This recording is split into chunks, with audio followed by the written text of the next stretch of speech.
Al-Quran mengajarkan kita tentang sebuah konsep yang disebut tatfif. Tatfif artinya mengurangi timbangan atau takaran. Bayangkan kita pergi ke toko untuk membeli 1 kilogram beras. Penjualnya menggunakan timbangan yang curang dan hanya memberi kita 900 gram. Tindakan curang ini mengurangi takaran, itulah yang disebut tatfif. Tatfif tidak hanya berlaku untuk timbangan dan takaran saja loh. Tatfif mencakup semua situasi di mana kita mengurangi hak orang lain. Mungkin kita tidak membayar gaji karyawan dengan penuh, atau kita mengingkari janji kepada teman. Allah dengan tegas melarang perilaku ini dalam Al-Quran. Dalam surah Al-Mutaffifin, Allah berfirman, "Celakalah bagi orang-orang yang curang." 83:1. Ayat ini menunjukkan betapa seriusnya perilaku tidak jujur. Ini adalah peringatan keras bahwa tindakan seperti itu akan ada akibatnya. Allah tidak hanya melarang tatfif, tetapi Dia juga berjanji akan meminta pertanggungjawaban kita. Ini menunjukkan betapa pentingnya keadilan dan kejujuran dalam Islam. Bahkan dalam hal-hal kecil seperti transaksi sehari-hari, kita harus berusaha untuk jujur. Siapakah orang-orang yang melakukan tatfif? Al-Quran menggambarkan mereka sebagai orang-orang yang apabila menerima takaran dari orang lain, mereka mengambilnya secara penuh. Tetapi apabila menakar atau menimbang untuk orang lain, mereka mengurangi. 83:23. Ini menggambarkan sikap munafik. Mereka bersemangat untuk mendapatkan hak mereka sepenuhnya, tetapi enggan memberikan hal yang sama kepada orang lain. Sikap ini muncul dari keserakahan dan ketidakpedulian terhadap hak orang lain. Mereka mengutamakan keuntungan sendiri, meskipun merugikan orang lain. Mereka mungkin berpikir mereka pintar atau berhasil lolos, tetapi mereka lupa tentang pertanggungjawaban di akhirat nanti. Tindakan mereka tidak hanya merugikan orang lain secara finansial, tetapi juga merusak kepercayaan dalam masyarakat. Ketika orang tidak bisa saling percaya dalam bertransaksi, itu menciptakan suasana curiga dan takut. Ini menghambat kejujuran dan mendorong budaya kecurangan. Penting untuk diingat bahwa kesuksesan sejati tidak diukur dari kekayaan materi, tetapi dari perilaku dan karakter kita. Menipu dan tidak jujur mungkin membawa keuntungan sementara, tetapi pada akhirnya akan menyebabkan kebangkrutan spiritual dan moral. Islam mengajarkan kita bahwa hidup ini adalah ujian, dan kita akan dimintai pertanggungjawaban atas tindakan kita di hari pengadilan. Pada hari itu setiap perbuatan, besar atau kecil, akan ditimbang di atas timbangan keadilan. Mereka yang melakukan tatfif, yang mengira bisa menipu orang lain, akan menghadapi akibatnya. Allah berfirman dalam Al-Quran, pada hari itu manusia akan dibalasi sesuai dengan apa yang telah mereka kerjakan. 126. Setiap tindakan tidak jujur, setiap kali kita mengurangi hak orang lain, akan diperhitungkan.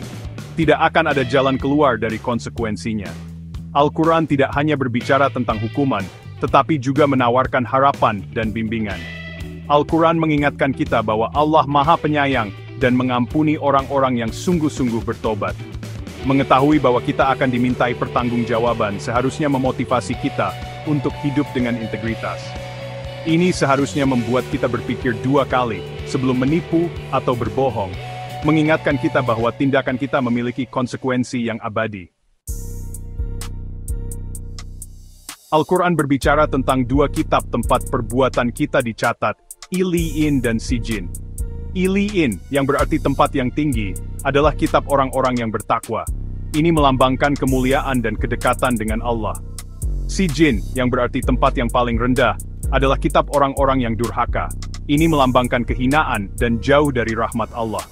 Kedua kitab ini menyoroti pentingnya pilihan kita. Setiap tindakan jujur dan kebaikan membawa kita lebih dekat ke Iliin. Sementara setiap tindakan tidak jujur dan kekejaman mendorong kita menuju Sijin. Konsep Iliin dan Sijin berfungsi sebagai pengingat yang kuat bahwa tindakan kita memiliki konsekuensi. Ini mendorong kita untuk hidup dengan penuh kesadaran, mengetahui bahwa perbuatan kita menentukan tujuan akhir kita. Nabi Muhammad SAW juga menekankan pentingnya kejujuran dalam muamalah kita. Abu Hurairah radhiyallahu anhu meriwayatkan bahwa Nabi SAW pernah melewati tumpukan biji-bijian. Beliau memasukkan tangannya ke dalamnya dan merasakan kelembapan. Beliau bertanya, "Apa ini wahai pemilik biji-bijian?" Pemiliknya menjawab, Biji-bijian ini terkena hujan, ya Rasulullah.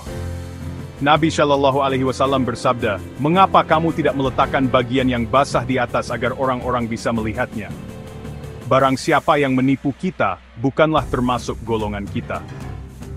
Hadis ini menunjukkan betapa pentingnya transparansi dalam Islam. Bahkan dalam hal sederhana seperti menjual biji-bijian, kita dianjurkan untuk terbuka dan jujur. Perkataan Nabi, barang siapa yang menipu kita, bukanlah termasuk golongan kita, adalah peringatan keras. Ini menegaskan bahwa ketidakjujuran dan penipuan tidak memiliki tempat dalam Islam.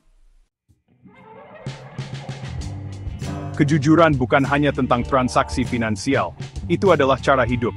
Ini tentang jujur dalam perkataan, tulus dalam niat, dan lurus dalam tindakan.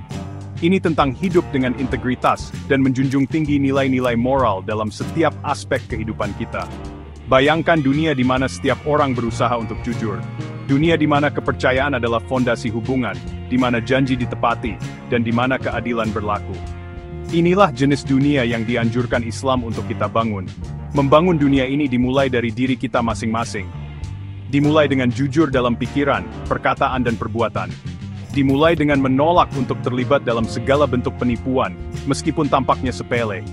Ingat, pilihan kita tidak hanya membentuk kehidupan kita sendiri, tetapi juga dunia di sekitar kita. Mari kita pilih kejujuran, bukan hanya untuk diri kita sendiri, tetapi untuk kebaikan umat manusia.